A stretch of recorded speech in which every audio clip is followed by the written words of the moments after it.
I'm Seth Mboya, former student at KU University. I pursued KU. In KU, I pursued information science, though I had a passion in artificial intelligence, AI, as most of you know it. And yeah, since then it has been okay. Uh, I'm the co-founder and chief marketing officer of Ujao Technology. I help market Ujao and our products to everyone so that they can be using it. And today, in the webinar, I brought my team. Our CEO Daniel is in the chat, and also Brian, our CTO. I think some of you had already been in the meeting, heard his voice, but he already spoke. But you'll also be speaking going forward. So no worries. I think I'll call on Daniel, our CEO, so that he can take over and continue. Any question, any comment, you're always open. We are always open to get to know what you want to understand more. And yeah, hope it will be a very, very great session and very interactive one. Yeah. So Daniel and Brian, I think you can say your highs, then we can take on from there.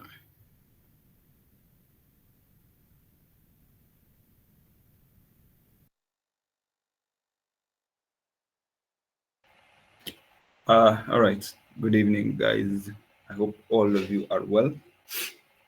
I don't know if I'll present, then we'll have a Q&A after, or it will be more interactive.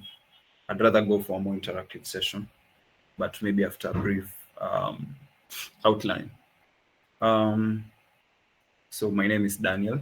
I'm the CEO. Let me say team lead. I'm the team lead at Ujao Tech. We are a company, not a very old company actually. We're a company that started almost 2 years ago. 1 year, around 6 months ago. When we started out, it was more in the tech space. But then we had a very big boom in artificial intelligence that had us pivot to what we currently do. So for context, Ujao Technologies is a company that builds solutions for artificial intelligence for different industries. A lot of the times you will hear people saying the buzzwords, oh, AI, big data, machine learning. A lot of people like saying those buzzwords without really knowing what they mean. So you can think of us as the guys who come with the shovels to do the dirty work. So we are the guys who get into the trenches and we analyze the client's problems, and then we build solutions that solve their problems within or using artificial intelligence as a core technology.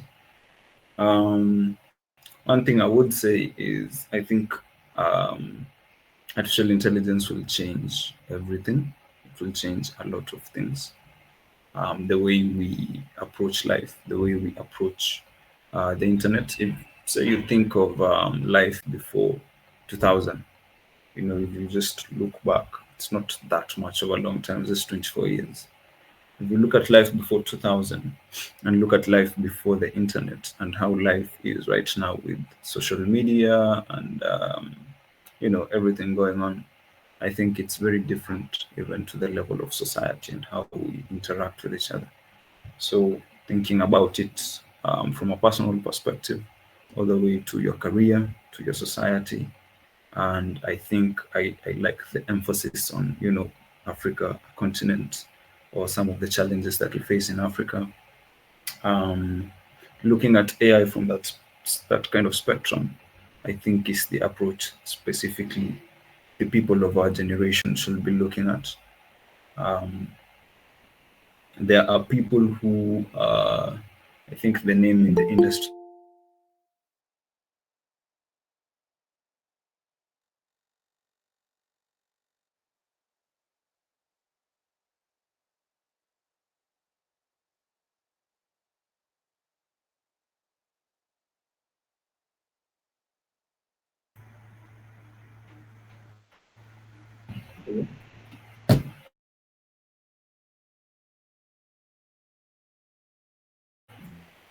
Can you hear me? I'm saying that we really need to embrace artificial intelligence as a tool.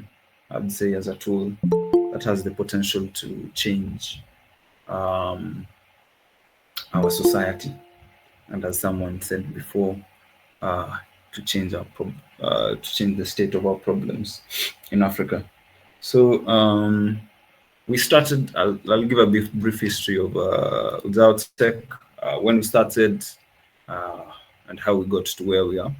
We started our company in 19th December 2022. Um, it was an idea. You can just sit down with your friends and you think of things to do. At that time, it was post-COVID, and there were no jobs, literally no jobs. The economy was just recovering. Um, so we had to find something to do. And three minds are better than one. So we collectively sat down and decided to iterate on a couple of projects that we'll do, and then validate our ideas in market. And then if we get product market fit, we have something called product market fit, where if you think of ideas, or if you think of how to solve, or if you identify a problem, and then you think of a way to solve that problem, if the market accepts the solution, and that's what's called product market fit. I'd say, for example, M-Pesa is a very unique technology, and it found very good product market fit because of the penetration of smartphones and the readiness and the easiness of using M-Pesa. If you go to, say, the US or the UK, M-Pesa will not do so well as it does here, because the culture there is more geared towards credit cards, towards a post-paid method of payment, and what have you. Anyway, we iterated on a lot of things, and then we landed our first clients. They are a Nigerian edtech. We still work with them until today. They're a Nigerian edtech. They're called Flexisaf Edusoft.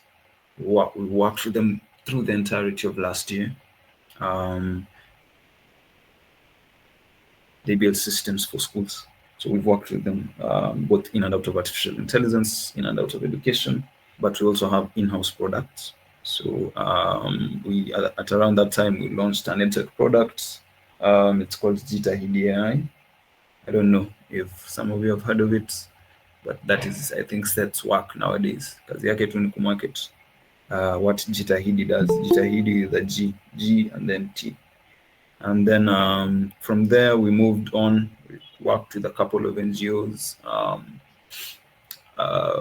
people who were in the edtech AI space. And then at around August last year, we got backed by a couple of companies. We got backed by Microsoft through their startups program. We got backed by another communications company, Vonage International Communications. And then we moved on to work with several clients that we are still working with today.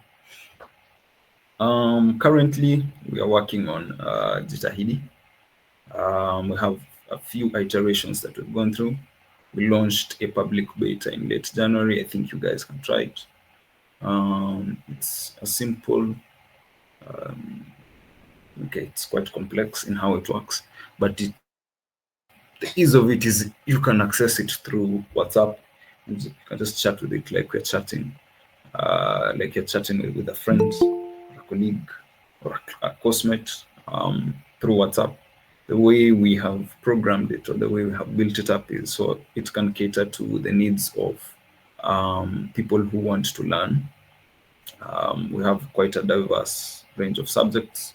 We've done STEM, a lot of STEM subjects. So I'm quite glad I had a lot of engineers in the conversation. And then we've had it also serve teachers in generating educational content. So I think we'll drop the link to that. It's free for the first couple of messages. Then you'll get a notification to pay after use.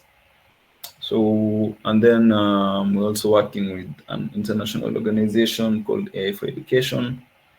We're working with them to handle a bit of data, a bit of conversational data analysis for some of their projects in South Africa, Sierra Leone, and we have another personal projects that we also want to work with them in. The project is in Sweden. Um, we're also working with another firm, a sales consultancy here in Nairobi. We are building an AI sales tool, let me say tool, or an AI sales bot, um, to help them in training their salespeople, um, and to help them in sales. It's quite a long business process, so I can't get into the integrities, and I also don't want to digress too much from the topic. And then our future outlook, we are going to continue focusing on artificial intelligence, specifically for education and business intelligence. So that's at least our roadmap for the next couple of years. Our journey has been quite eventful. There have been quite a lot of things that we have done. When we sit down, sometimes we don't believe that we've managed to do the things that we've managed to do. We really didn't. We had ambition, but we didn't think it will move this fast. So I'll cover the topics in the way they were structured. How to get started learning with AI, and then strategies for becoming a proficient project developer in the AI domain or AI space, and then the essential tools and resources, and then innovations and solutions. So the way we'll do it, I think we can do after I do the first section, then we can have like a Q&A or interactive session, so that we don't lose the audience, and then we can reiterate that over the next 3 or so sections. I'll try to take as least time as possible. So before I start, does anyone have any questions on Ujao Technologies, on what we do, on how you can access our products?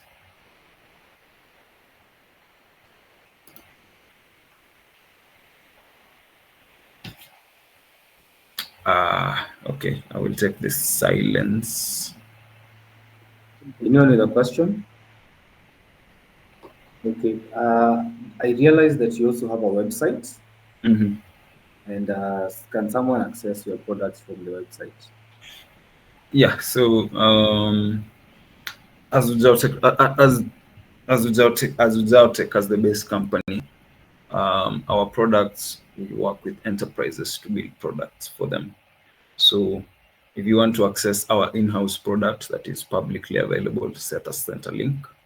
But a lot of the products that we work with for other companies are usually signed under an agreement that the IP or the intellectual property is for that company. So, and a lot of it is usually a lot of private clauses.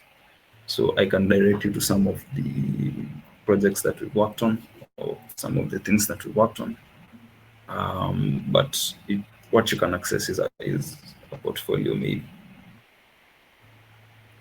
But a lot of the products we work with are from other industries. So we work with people in tourism, people in real estate, to build a couple of projects for them. But after that, they take their products, we only handle maintenance, and also do host their products. Yeah. I hope I've answered your question. Yes. Okay. Allow me to present. I had a couple of notes jotted down.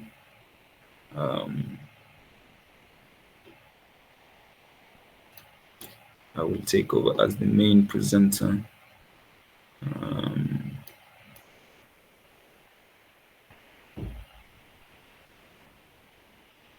Okay. I don't know if you guys can see my screen.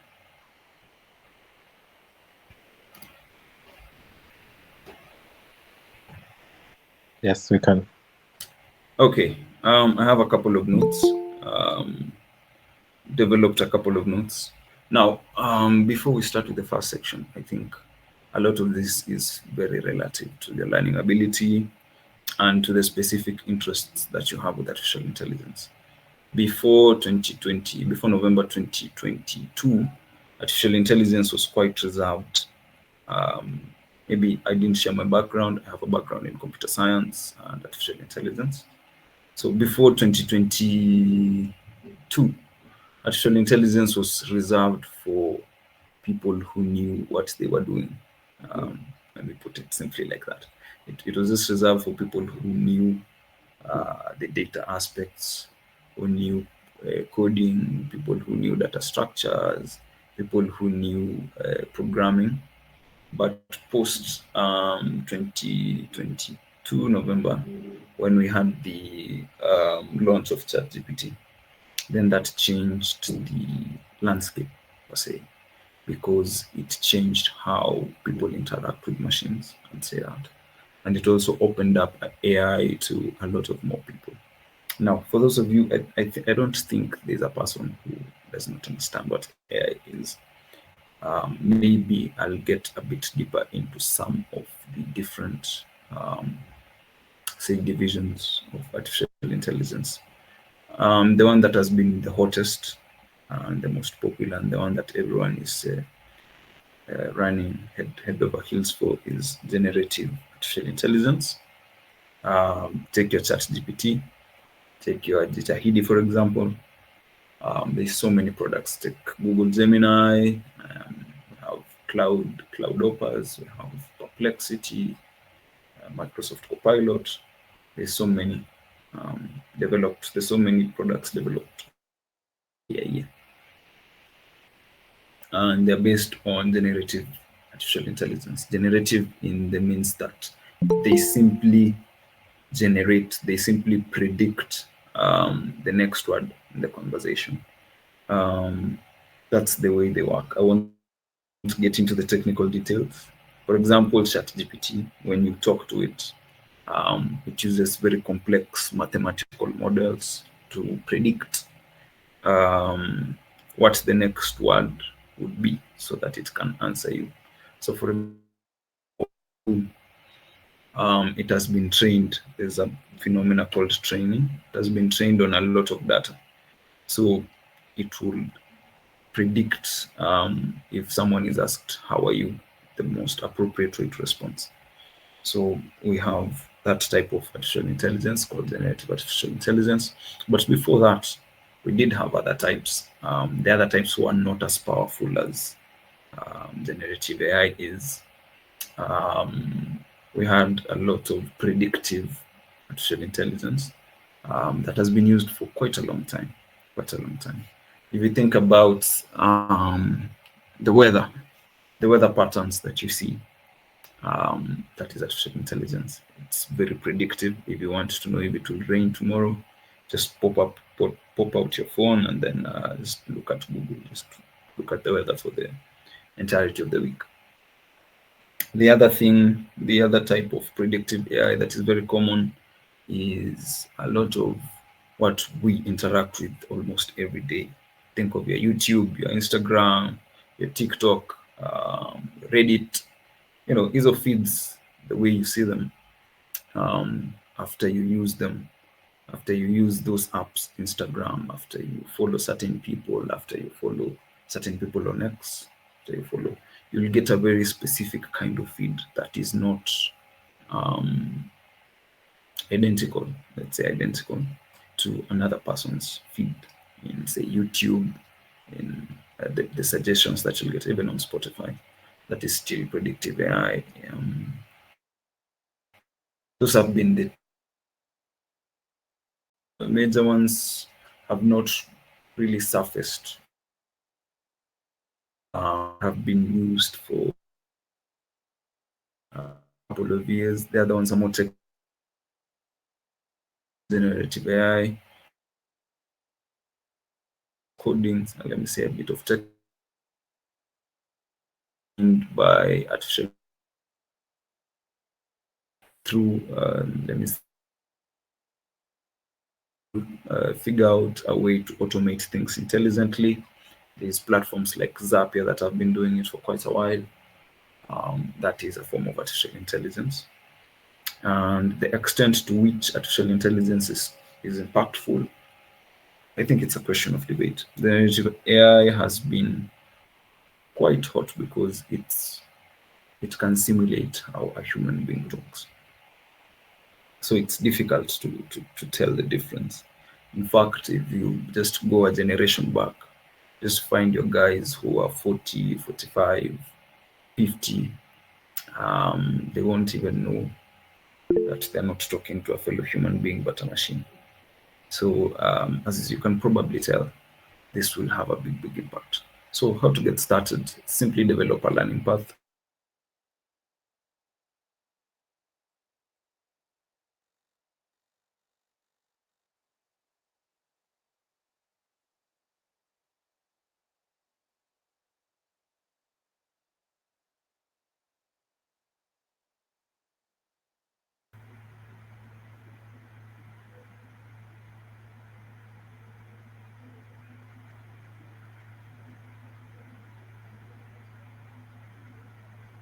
Hello? Hello? Seth? Yeah, I can hear you. I think he has a downtime on his side. Okay. Just give him a moment. I think he'll be back. Brian, is Brian there?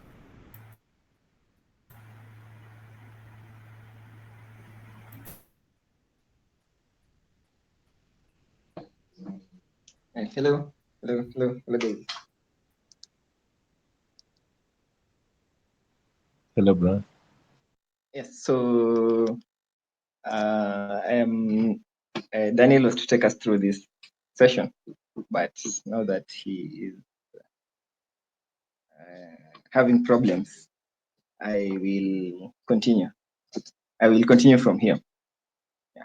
So before we continue, any clarification that you would like or a question from what Daniel talked about?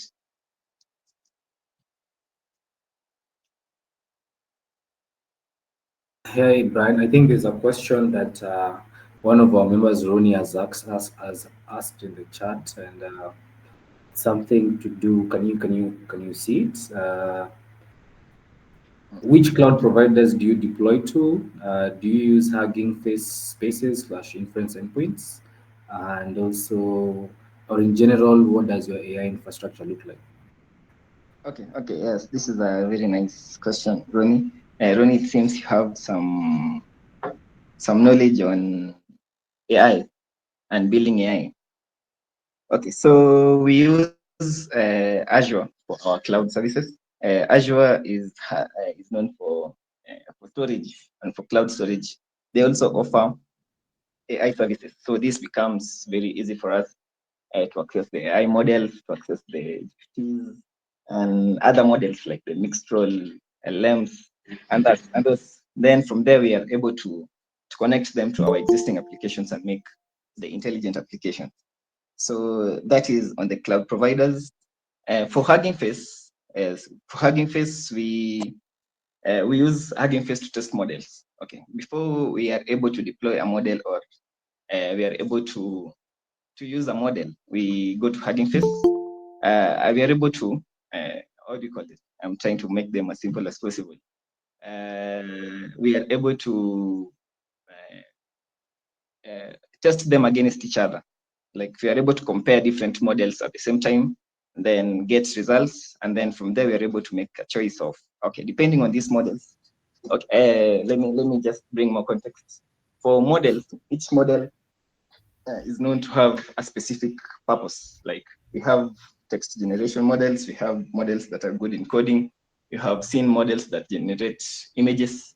So all those come into play when you're thinking about the solution you're creating for an organization. So if the organization mainly deals with generation, we are able to choose based on the existing models, the generation, which one is best for generation, and which one specifically meets the specific targets that we want to achieve. Then from there, we choose the model and deploy it on Azure. Then we get it to our applications.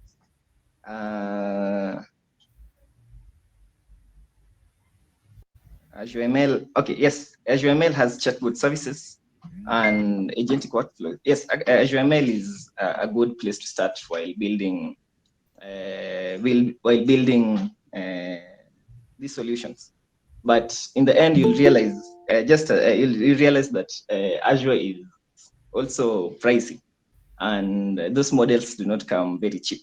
So what we do as us in this AI space, we are able to get several models. We are able to get models from different places, and we are able to do a cost analysis on them. Like we are able to make each model responds to a specific task. Kama a task involves how do you call it? Logical thinking. We get models that are very good in logical thinking to do logical thinking. Ndio isifanye kitu ingine and then the cost gets high. So starting with Azure ML is very good. It's very okay. I can encourage you to do that. But when you build applications to scale, or when you build applications for very many people, it becomes quite expensive. Yes, we just as I've said, we use Hugging Face. In Hugging Face, we use open source models. Like you're able to compare the open source models, and you're able to implement them in whatever scenario you're using. For now, you're using Mistral 7B. It's an open source model, and it's quite. So Ronnie, you have some knowledge, which is good. I am happy that some of you have already taken the initiative of interacting with this technology. It is like this is the future, just as someone said, AI is the future. Na ikikuja, people really need to begin working on it. We need to start as early as possible, because the more the products, the more the solutions we create with AI, the more solutions we have for ourselves and for our problems in our society. So usingoje mtu. If you're able to work around this, just start. The earlier the better. That is what I usually say. The earlier you start, the better. That is Okay. my experience. Yeah, so this Rondi is actually a machine learning engineer. That's why you can see he has a lot of questions, because A lot of knowledge. you guys can learn a lot from each other. He's very good in that. Yes. Ronnie should definitely reach out. Yeah. So you're going to continue from where he left off. The next question for you, the next point would be strategies for becoming a proficient project developer in the AI domain. Okay. I will okay. Thank you for that. Na tukienda next pia utaniambia the next topic. Yeah, will. As we go. Okay, thank you. And then I will also be brief. Again, I was not prepared for this specifically, but I will answer every question vizuri sana to my best. So mwichukulie kama a live session, yani imekuja vile inakuja. Yeah. So to be a proficient AI engineer, tunaita AI engineers currently, first thing ni being able to change. Like you should be able to adapt to change, because this AI, as much as it's a new technology, it's also it comes with its own problems. Yani inakuja na mashida mpya, problems that have not been seen before. For example, you've heard of prompt injections or prompt poisoning. I think we should have heard of something like that. In the space of AI, we have image generations, and artists are not really happy about image generations. So what they do is that they're able to mask their images with some form of how do you call it? Some form of layer to protect their images, so that the AI models cannot learn from their images, in short. And in Ujaribu to put it as simple as possible. So this causes the AI model to behave very wrongly. Like if it's supposed to draw a cat, it ends up kuchora a dog. You see, that is a new form of tech. So that comes with its own challenges. So you as an AI developer, you as an AI engineer, unafaa kuwa ready for change, and you should be able. Okay, it comes in very many ways. That all I can say is that you should be ready. Just be ready for anything. This AI, it works both ways. It works both ways.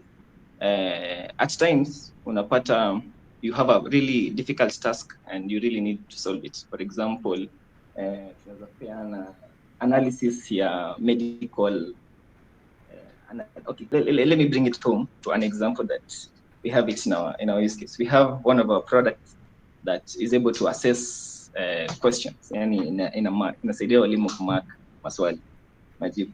So in such a problem or in such a scenario, the form of application ama the solutions to such an application si vitu za kawaida ama it's not traditional applications as I call them. So being able to adapt to changing tech and new tech is a really key value that you as an AI developer need to have. Utajua JavaScript, utajua Python, you'll know all that, but AI comes with its own need, own technology. So in affects to everything in its path. So if you are able to collect back and build around that, then as I say, you're a very successful AI engineer. And the other thing is research, lots of research. Again, this is a very new tech na vile tunasema, the earlier you grasp it, the better. So the best way to grasp it sahi ni research, lots of research. You get to learn the information. Ukisha learn now apply, then you start getting things done. Yeah.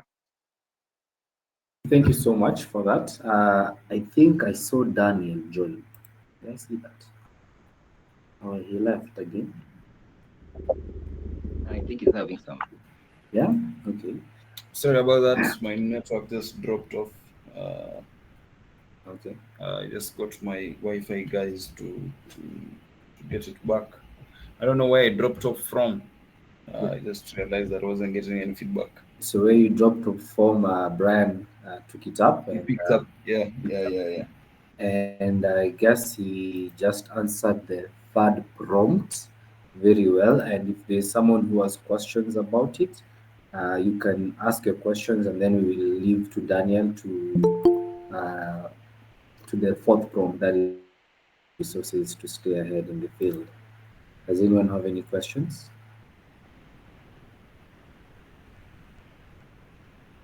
Okay, okay, Daniel. Take it away. Yeah, I'm terribly sorry about dropping off. I did not realize until it was too late, unfortunately. Okay. I don't know. Can you see my screen? Yeah, your screen is visible. Okay. I think Brian has covered the project's developer. I think it can be more. Also, I think I'll add. It can be more open. You can decide a specific area of AI to concentrate based on your career goals, utilize resources. Hands-on practice is crucial, and then engaging with communities is something that I think is not really emphasized. We have I think the Nairobi AI community. We have one. I think we also have a couple of tech. The problem is, right now, a lot of AI is still really affiliated with tech. So we have a lot of tech, say, events. A lot of them happen we had the Nairobi AI conference a couple of weeks back. We also have a lot of events. You can look up iHub, you can look up Antler, you can look up Nairobi Garage, you can look up Statinev. They usually have a lot of tech events. You can't miss an AI event or two. And then there are community forums, online ones. You can find them on Reddit. You can follow AI people on. We sort of call them AI influencers. These are the people who give the latest in the industry. We have people on YouTube, we have people on GitHub, people on Stack Overflow. There are people who just attend meetups. We had, I think, a meetup in January or February with Tech Cabal in Antler to look at the state of artificial intelligence in Africa. And it was actually free for anyone, but people usually don't know that a lot of these things are just free for enthusiasts in the industry, for leaders in the industry, and so on and so forth. So a lot of tools can be used for this. So if you want to go the programming way, you can look at Python. I think that is the most simple programming language to learn, or at least that's how we were told in campus. But you can look at Python. Then within Python, we have things called libraries. These are just technical terms: NumPy, scikit-learn, pandas, TensorFlow, PyTorch, Keras. There are things that at a production level enable AI applications to come to life. When you use an application such as ChatGPT, what it's doing, it's generating something called inference. So think of it as the way old applications used to work. It used to be you input something in a web app or an application, then it goes and retrieves the the query from, say, a database, and then gives you back an answer or a result. For example, if you're doing e-commerce, I'm sure everyone has used something like Jumia before. You've shopped online before. That's basically how the internet works. A lot of you putting in a lot of things and getting what you're asking for. But the artificial intelligence is a bit different. So the layer in between is a layer in between. It's what we call an inference engine that allows your query to be better assessed, um, and then a better answer given. And then for learning specifically, which I think a lot of people will be interested in, you can look at Coursera, and look at DataCamp. You can look at, if you want to go more technical, you can look at Pre-Code Camp. Microsoft also have a couple of good AI courses. LinkedIn Learning, I think, also have good AI courses, and especially for your careers. You guys are in campus third year, fourth year right now. Right now, AI, I'd say it's more in an implementation stage, right? So right now is when last year it was a lot of experimentation. People weren't really sure about this tech. But right now, a lot of industries are taking it up. And the only way to go is up.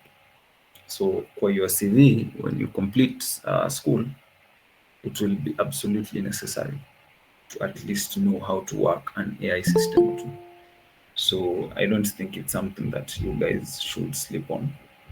Um, Even when ChatGPT came out, I think we had to upskill almost everyone in the company.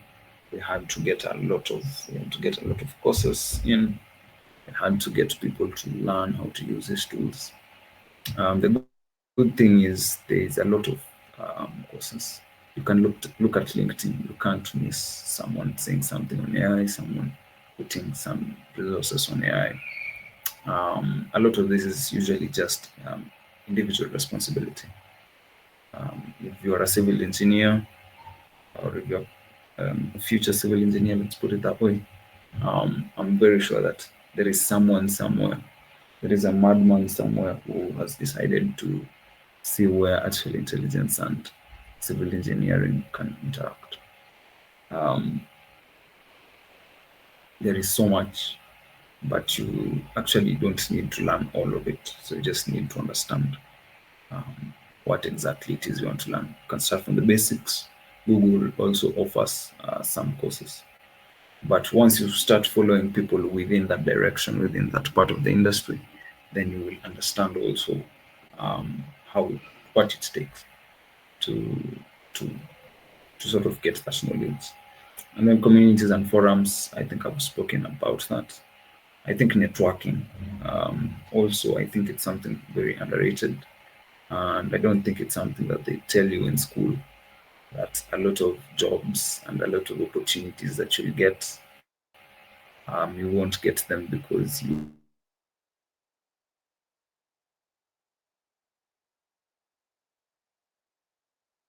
right time. You won't get them because you there's no advertisement. A lot of jobs you'll get them because you were at the right place at the right time, and you sold yourself for the value that you can provide to people who need it. That's how transactional the world is, unfortunately. But it's also interesting to a point. So I'm attending meetups gives you, I think, what I like to call social credits. You might have your academic credits, you might graduate with your first class, but if you don't have social credits, and at least in Kenya, financial credits to a point, if you don't have your social credits, then it will be very difficult because you will be working with other people. Maybe that will change in future with the advance of machines. But currently, you really need to start getting out more and not going to Quiver or Loft, but you really need to start getting out more and going to iHub or going to Nairobi Garage in Westlands, and you'll find that a lot of these things are free, and no one will ask you at the door, who are you and what are you doing here? They usually encourage a lot of people to attend, a lot of people to network. You'll just casually find people who run very huge companies also attending. So I think also that is something that needs to be put out there. So you really need to network. You can get an app called Event Hub.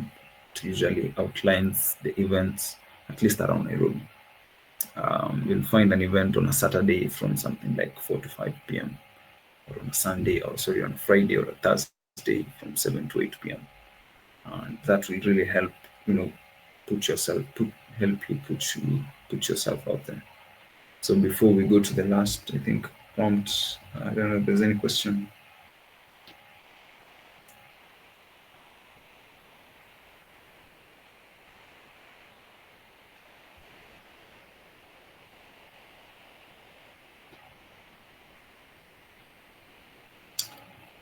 Okay.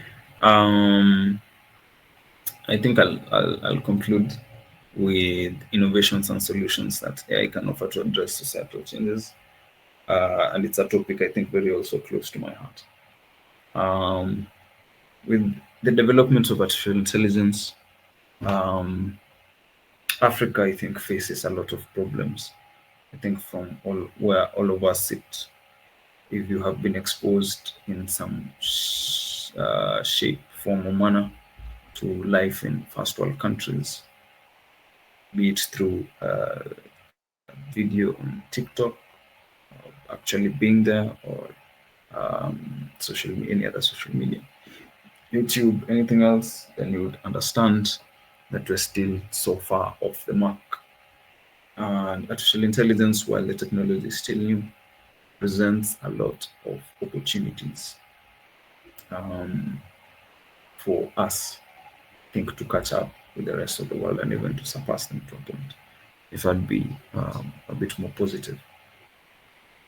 And I think one of the ways to look at solutions is thinking of ourselves as providers of solutions, thinking of ourselves as producers of solutions, and encouraging, I think, young people to take more risks, especially when you have something as exciting as new technology. I think I hold the personal opinion that more and more young Africans should take risks, start more companies, try to solve more problems. And I think eventually it might or might not pay off. But what you will learn, I don't think can be substituted. Our education system has fashioned us to be consumers a lot of the time. If you look at the number of, let's say, influencers who are earning from TikTok in a Western country, even in an East Asian country, you look at the number of people who are earning off X because of what they're posting. You look at the number of people who get connections through LinkedIn because of what they're posting, and you'll find a lot of them are not Africans, because our education systems have fashioned us to be consumers. Because the world needs capitalism, needs consumers as a model to run. But I think we're at a point where we realize that we should change that. I think it's a personal responsibility. I was talking to a colleague in one of the projects that we're doing, and it's been in that space for quite a long time, in the sales space. And when we were conversing, he told us that a lot of the technology that they're buying to solve their problems in sales, they don't take the considerations of, say, Africans into place. A lot of that technology is just bought for show, just for the books, for the records, but isn't actually used in their offices and in their work. Because a lot of us, our needs are vastly different, but a lot of us fail to recognize these needs and these needs in society, because we want to finish school and we want to get a job, get rich, then to perform. But that, I don't believe that should be the case. I believe a lot of us should be more entrepreneurial. A lot of us should look at the different challenges, last mile challenges that we can solve with artificial intelligence. I'll give you an example. Why we did Jita Hill was because of the mess that the education system is in. CBC books were expensive, very expensive at the time. CBC teachers were not trained. I think one teacher we spoke to was science. Was it science? I think science teacher who has been teaching soil structure, weather, that kind of thing. But now is being told to start teaching computer science. You see, and it was also expensive for schools to procure CBC teacher material. It was expensive to train teachers. The government wasn't really helping. And so what we did was we decided to circumvent a lot of these obstacles. We just thought outside the box while being in the box a bit. We got a couple of resources, and then we trained, we anchored our AI models on them, because a lot of these resources are actually on the KICD cloud. So say teacher training materials, you just teach the AI to reiterate these teacher training materials, and then you package it well and you sell it. And that in itself is a solution that is solving a lot of problems for teachers. We decided to experiment with learners and open the use case more for more general use. And so far so good. Our results are very good. And it takes a bit of thinking, understanding your environment, understanding the problems that face your current society, what you've been exposed to. If you come from the village, if you come from the city, there is so much that this kind of technology can do. We had some interesting prospects. You can just get geographical data. Hata hiyo weather yenye huwa unaangalia, if that was translated in a way that a farmer somewhere could understand.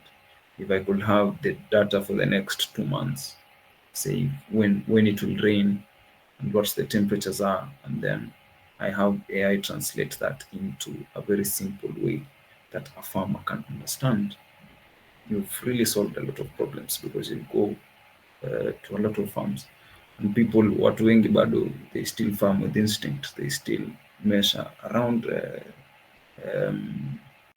April it will start raining, then around June it will stop raining. It's never accurate.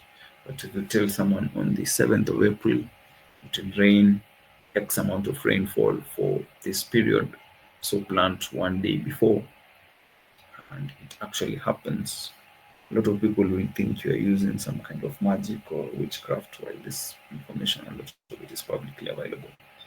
So I digress. Healthcare, while this is still very far from what AI can do today, there is a lot of experiments. If you think of, I have a friend who works with this company called MDactari. If you think of MDactari, they do virtual diagnosis for you, so that you don't have to be unsure, or you don't have to self-medicate. Najua a lot of us unasikia tuka headache, unaenda tu unashika mara moja. But if your symptoms go beyond that, you can look at their services, such as I think 300 bob. Just input your symptoms. They have a model that then generates what the probable disease could be and the probable medications that you can take. Same daktari. We have other platforms. I understand mental health is it's quite the challenge, and it's quite expensive. And I know there are hospitals that offer it for free, but if you're not willing to get into 2 or 3 matatus so that you can get to a hospital, there are a lot of AI solutions. We have a very good chatbot called,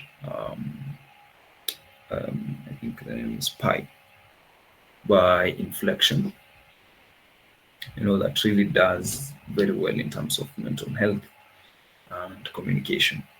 So mental health wise, you don't have to talk to a therapist. Nowadays you can just talk to a chatbot, and you won't know the difference. I don't know if that's a good thing or a bad thing. I think I leave that to personal discourse. And then education, I've already given a lot of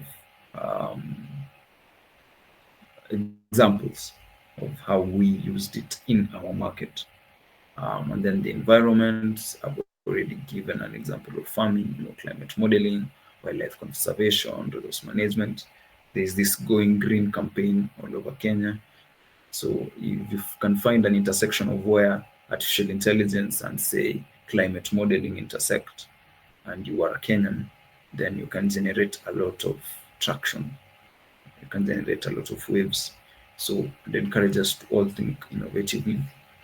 Social goods, disaster response, poverty alleviation, accessibility. It can enable education, different ways of learning, and increase income for minorities and large communities as well.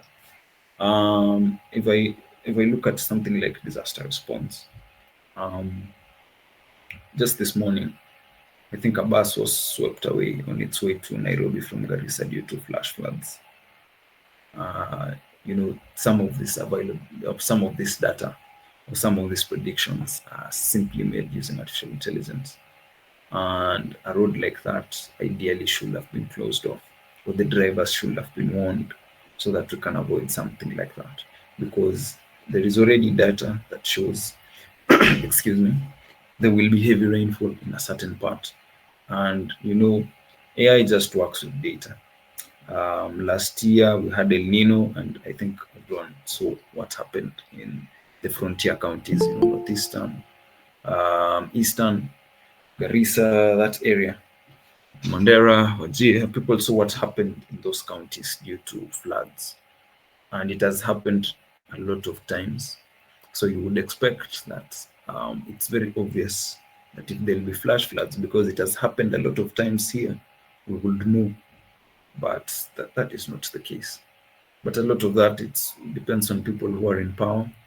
And I really hope that for our generation would be different. Would make use of technology, would actually use what we're supposed to use to save lives. And then I think that is the long and short of it. I think someone talked about how can we contribute as Africans to artificial intelligence. How can we contribute? I think it might be a new concept to some of you guys, or maybe some of you know. We have a concept known as open source. Open source means it's technology that is developed and then is just put on the internet for anyone to pull down and use. So it's the same case with artificial intelligence. ChatGPT, you can pay for some of it, but there's what we call open source models that you don't need to pay for. They're not licensed. You don't pay anyone for using them. And open source means that any society is able, because a lot of contributions to open source are just anonymous people. As a company ourselves, we also contribute to open source AI. Anonymous people that create tech for the benefit of humanity. And that means that we have a chance, I think, as Africans. You can go online, you can leave a couple of resources, you can look at GitHub, there's a lot of open source projects. You can learn how to contribute. You can go to Hugging Face. There's a lot of open source AI projects.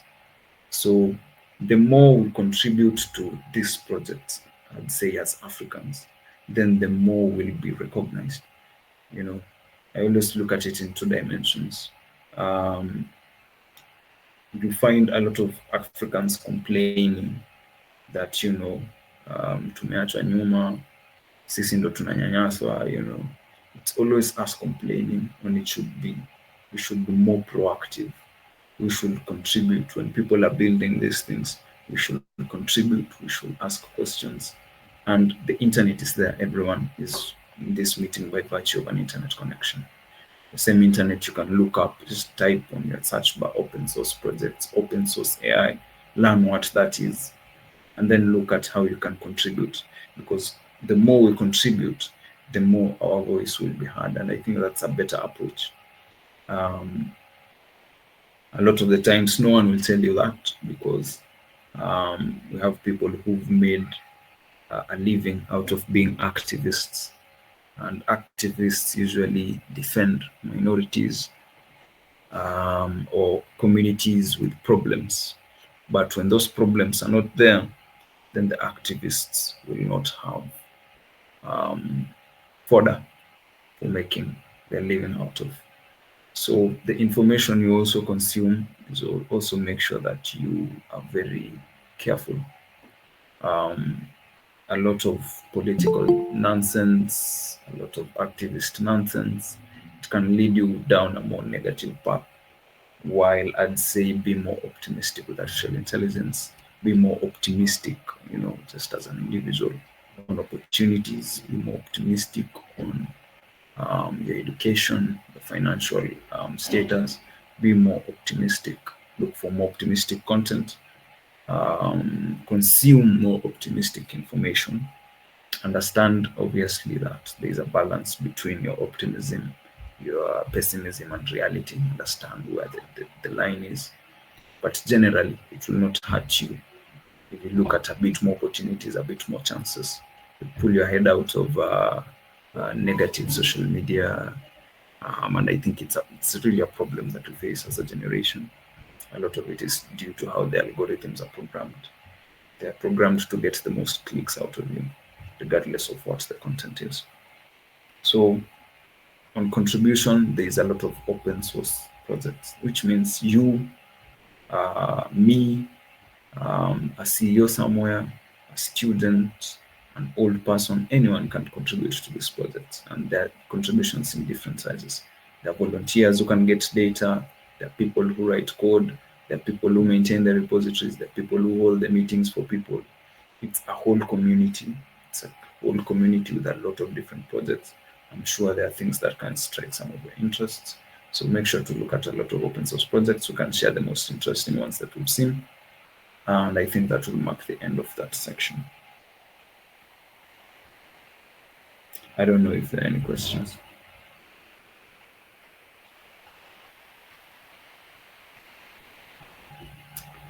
If there are none, then I think I'll pull the meeting back to the moderator. It was great sharing with all of you guys. It was great interacting with young people. I'm a young person myself, and I believe in being more proactive in the frontier of new technologies and really pushing the limits, despite I'd say our racial history. I think if we don't rise up to this right now, I don't think there's a more proficient time. So thank you for hosting us. You can check out our products. You can check out Tahidi. I think it will be very valid for you guys as students. Very, very valid. We've been having students from so many different universities. Yeah.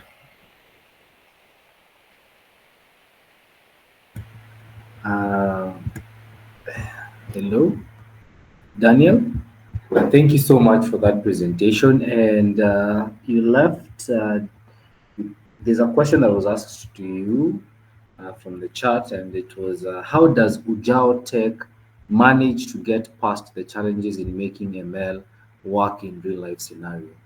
I don't know if you've closed everything, but I think that's a question you can answer. Yeah, yeah. So a lot of that is it's,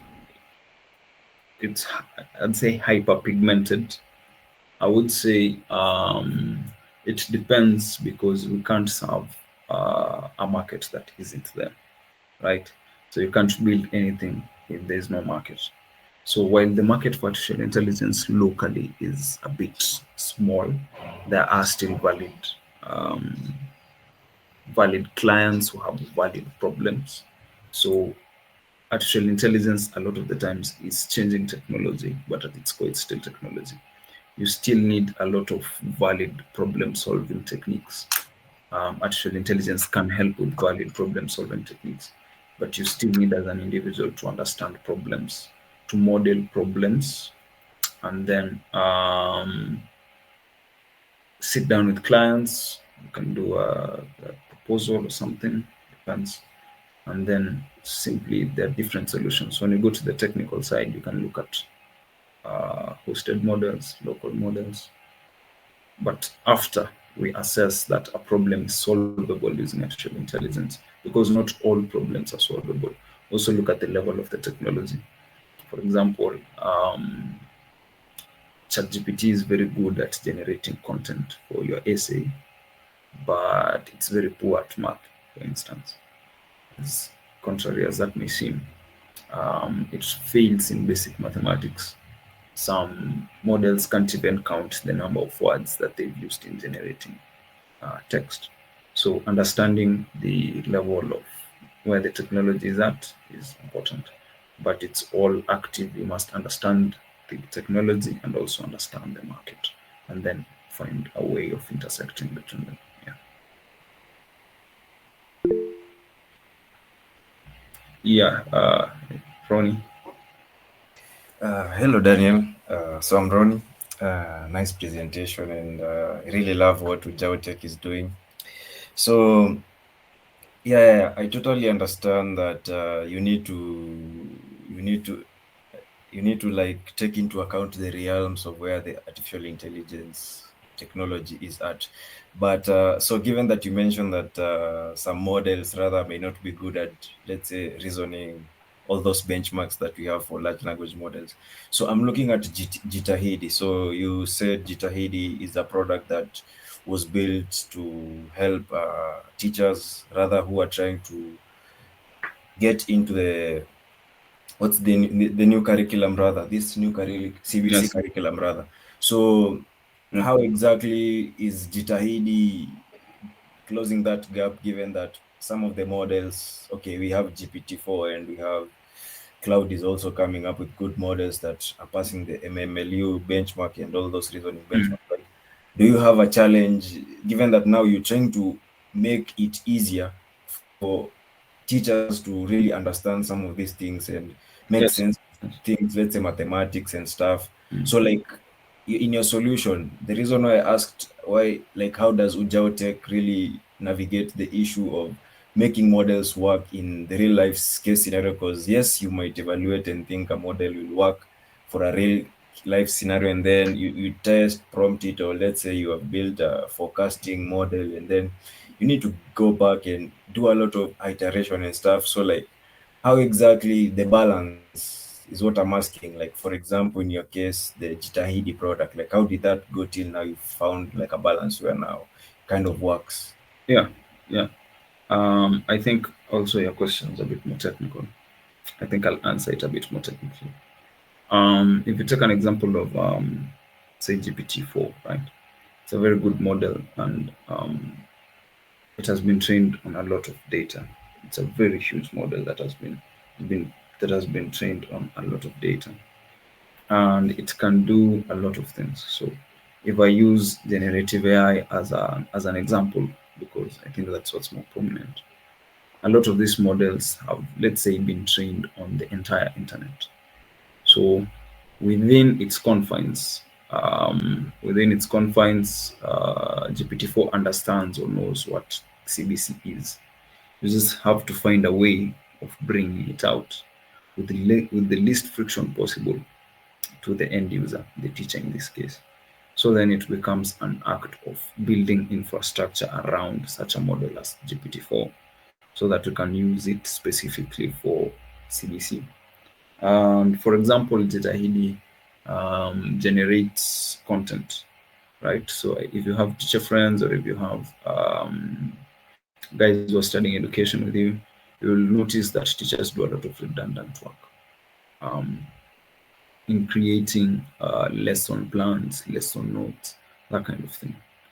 And a lot of this is not that the teachers don't know how to how to create them. In fact, you'll find a lot of them simply reusing or copying lesson plans or notes. I think we've all experienced this at a point in primary, high school, where a teacher used notes of another teacher. So with CBC, it's a bit different. So they need all these records to be kept uniquely, and they're audited by someone from ministry. So it becomes a lot of work. So we call that cognitive load. And those are some of the things that we feel should be automated, because it's not like the teacher doesn't know what they're teaching. It's not like they don't know what lesson plan they're creating, because they've been creating the lesson plan for the past 5-6 years. So if we automate it to be unique to what the teacher wants every single time, then technically, I think that's a very valid cognitive problem we've solved. And you also give the teacher more time to focus on their students. Now, to the part of marrying this to the population, I think teachers, and no offense to any teacher in the chat or in the meeting, but the teachers we've worked with are very technologically agnostic, right? So it's very difficult for teachers to embrace new technology. It's actually very difficult for Kenyans to embrace new technology in different parts. I mean, if you look at the number of people who pay for subscription services, it's very few. That's why you find people duplicating and selling Grammarly accounts, Netflix accounts, whatever accounts. Partly it's because of our purchasing power, but it's also because a lot of this technology has not been developed with us, say Kenyans or Africans in mind. One interesting thing that we found is when you understand the people that you're serving, then it becomes way, way easier to create technology that is for them. For example, if you go to Jitahidi, we will find a web app version, a web app that you log in and you can create all that and edit it and download it. But the uptake was very low. Why? Because getting teachers to use a web app is difficult because of the devices that they use. For example, using a web app on your phone to type in and download and edit makes sense for a teacher who teaches with a laptop, which a lot of these teachers are in Western countries. So if you have a teacher who uses a phone primarily, or the phone is the primary method of interaction with technology, then you need to build technology that is more, say, phone friendly. That's why there've been a lot of apps. So we decided to take a different paradigm. We understood that everyone uses WhatsApp. So let's pivot some of what our product does to WhatsApp, right? So we decided to just let's experiment and see the number of teachers that will use the product on WhatsApp as a chatbot rather than as a web app. And it became sort of organic, because when one person uses a product, they find it useful, they share it to another, they put it inside a huge teachers group, and they say what it helped them with. It's just organic. So if you understand the clients or the markets that you're serving, you will then know where to bring in the technology. For example, you have to understand teachers use WhatsApp, you have to understand teachers use phones, they don't use laptops. So how can I bring AI to their phones? How can I bring AI to the apps that they use the most? How can I bring AI to their Facebooks, their WhatsApp, that kind of thing? And it was quite a long answer, but I hope it sort of painted the picture. Okay, thank you. Yeah, sure. Thank you, Ronnie, for that question. Thank you, Daniel, for the answer. I'm glad that you guys are getting along and realizing that in this AI space, I think a lot of people have realized what I've been saying, that we're at the precipice whereby if we do not get to the forefront of this conversation and we be left behind, there is no catching up. I am not lying to you guys. And also, there's another. So I'm gonna ask this as probably the last question. I'm sorry, or probably a suggestion from Ronnie from the on the chats that I'm not gonna leave behind. This will probably be the last. Um, he's asking about you considering the finance sector and how the financial sector are also onboarding on Gen AI solutions. And I would also like to ask both of you, Seth and Daniel, if you've ever done anything with embedded systems machine learning or tiny ML. That will be the last one.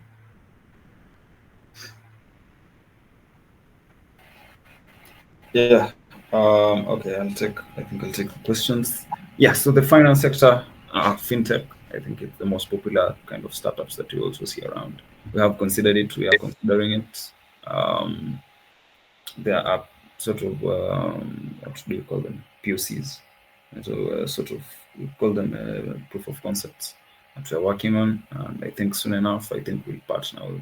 Our best ways of hitting such sectors are partnering up with different companies. So yes, this challenge with the finance sector and generative AI is LLMs are not good at math, and finance is just math. So it's something that we are looking at. There's a lot of research in the sector. You can plug in tools to substitute for reasoning, but we're looking at it. And then on a question of tiny ML and embedded AI, we're in talks with a Swedish company called Beki. I think the name is Beki or Beki. The name really escapes me. I think I'll just type it in the chat. Then you can look at it. So what this company does is they create solutions for educational institutions on Raspberry Pi. So I think for the understanding of every other person, a Raspberry Pi is a small computer that runs on a single board. It's called a single computer board, ACB. It runs on a single computer board, and it can do a lot of things. It has a lot of ports. Just think of your laptop, but then you reduce its size by like 5 or 6 times. And then you just need to connect a port for the keyboard, a port for the monitor, and a port for the mouse. That's just what it does, and a port for power.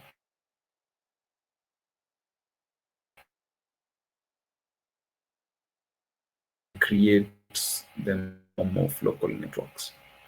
And then what they do is they create applications on those Raspberry Pis, and then they deliver them to communities, specifically marginalized communities. So think, for example, a school in Marsabit. Let's even use Nairobi. Say a school in Dandora or a school anywhere else. If you want to do connectivity for that school, say internet, there's a lot of infrastructural concerns that you have to go through. But what these guys do is when they create that, they put it in form of a router. And then you don't have to put any cabling, you don't have to pull up any fiber to your school. You just buy the device, it's like a router, and then it connects to anyone within of the school. So what we are what we're in talks with them is running generative AI models on such small computers. It's quite a challenge right now. But if that is something that is achievable, then that means that what you just have to do is train a generative AI model on textbooks and the curriculum, and then you embed it on a single computer board. The single computer boards one goes for about, I think, 10,000 shillings. 8,000 shillings, 10,000 shillings, 5,000 shillings. So if you think Raspberry Pi 5 around 50,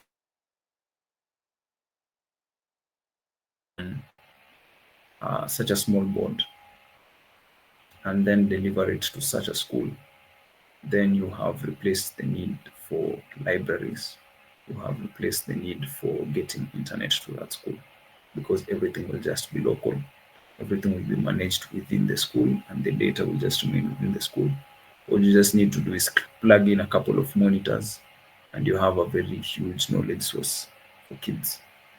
So those are some of the cutting edge things that we're trying to run, especially for marginalized communities. I think a lot of our schools, and I can't really term them as marginalized, but again, it takes a lot of effort, a lot of collaboration and innovation.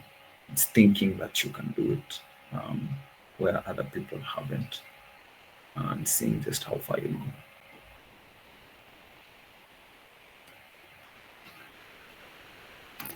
I hope I've answered both questions.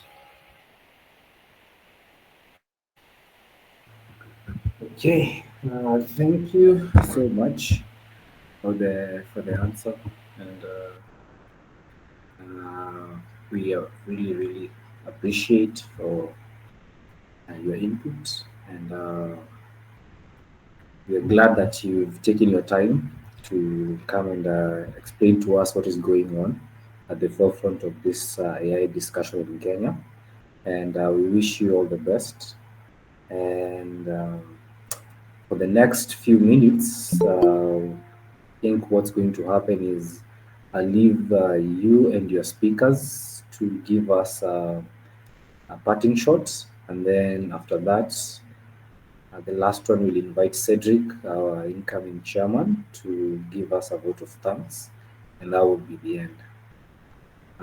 Is that okay with you, Daniel? Yeah, sure thing. Yeah. Okay, thank you so much.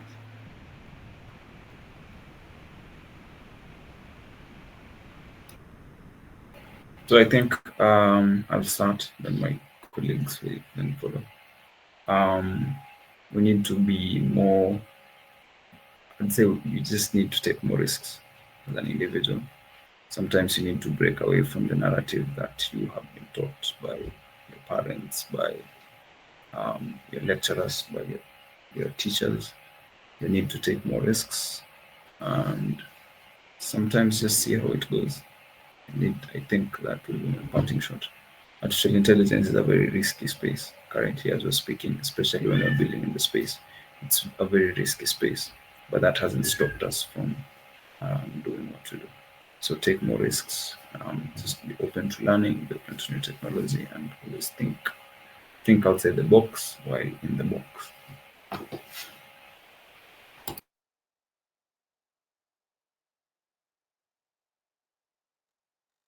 Hello, Seth or Brian. Okay, it was a nice session. Daniel as our main speaker, and he really spoke much about what we do.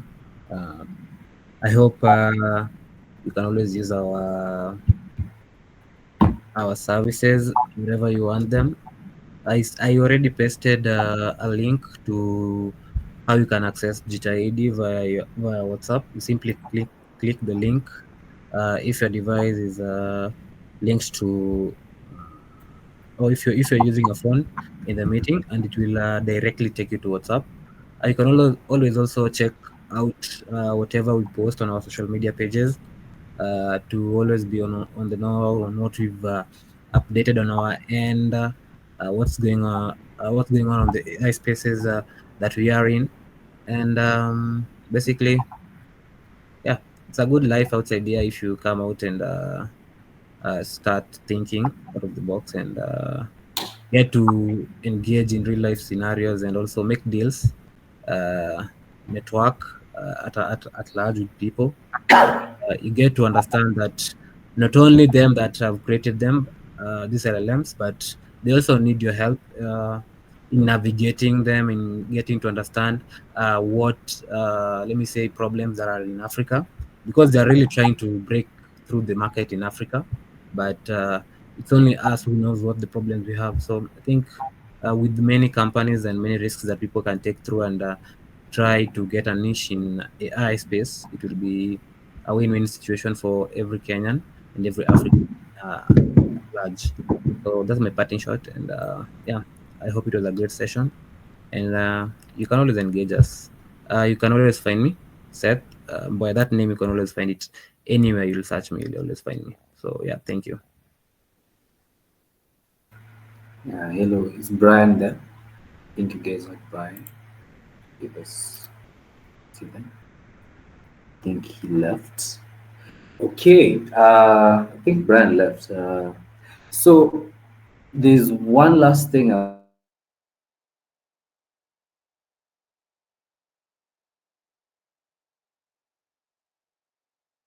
guys. Guys, I think you've seen Ronnie. Ronnie has been very active in the chat. He's also in that front in the airspace, and he's very good at this. And the question that I was to ask you guys, this is not coming from him. This is from me.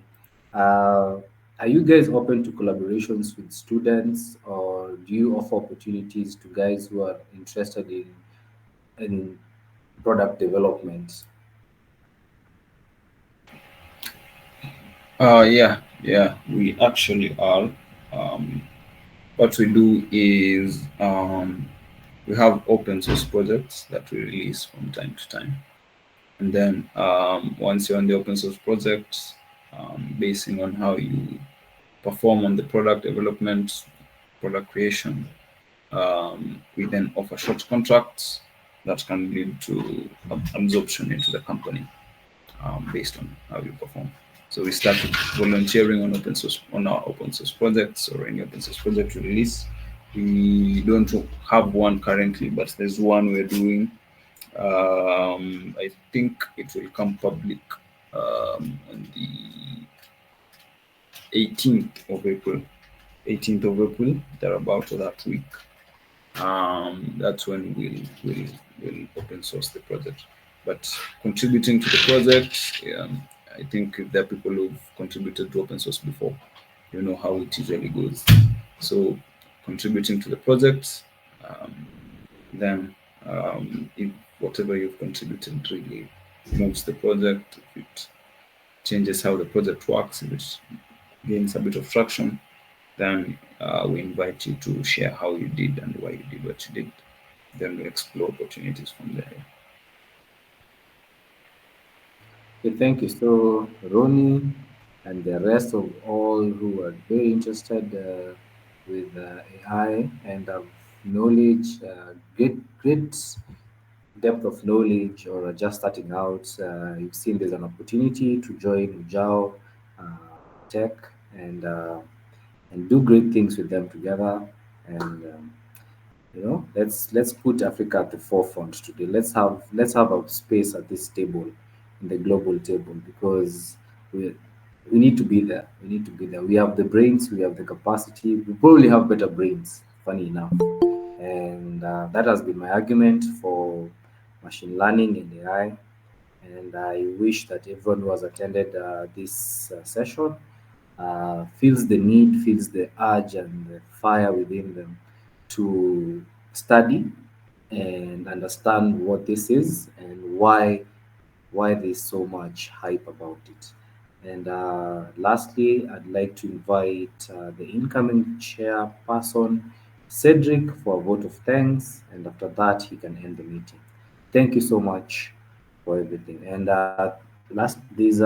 there's something on the chat about contacts. Those who are interested, kindly check it out. Thank you, Cedric. So good evening.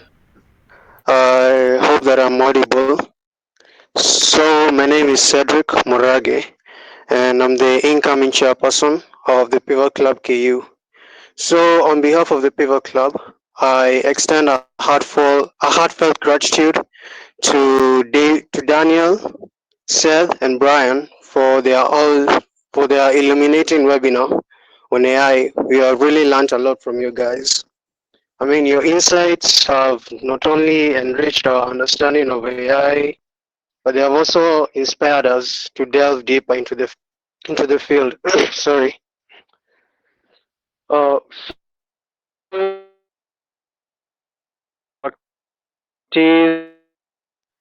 And in the sharing of your knowledge. And I would also like to express my gratitude to all of you. I mean, the webinar wouldn't have been a success without the rest of you showing up. And also, I'd also like to thank you for your engagement, also for Ronnie. Your thoughtful questions really contributed to the success of this webinar. So may the Lord bless you all, and we'll really look forward to the future and to the continued learning opportunities. So thank you all. Good night, and I'll end the meeting here so you can all leave at your pleasure.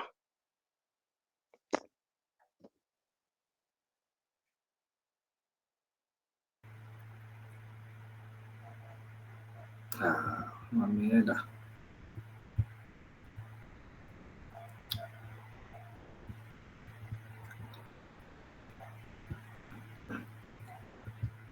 Yeah.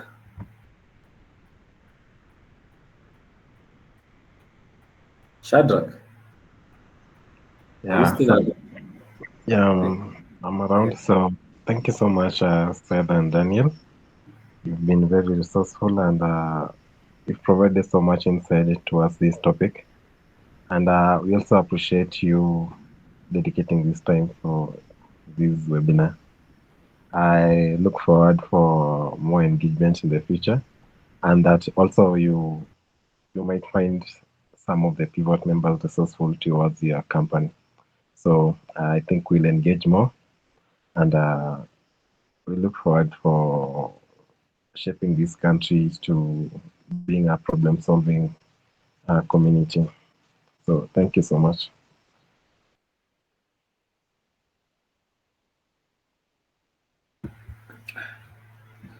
Okay, guys. Have a good night.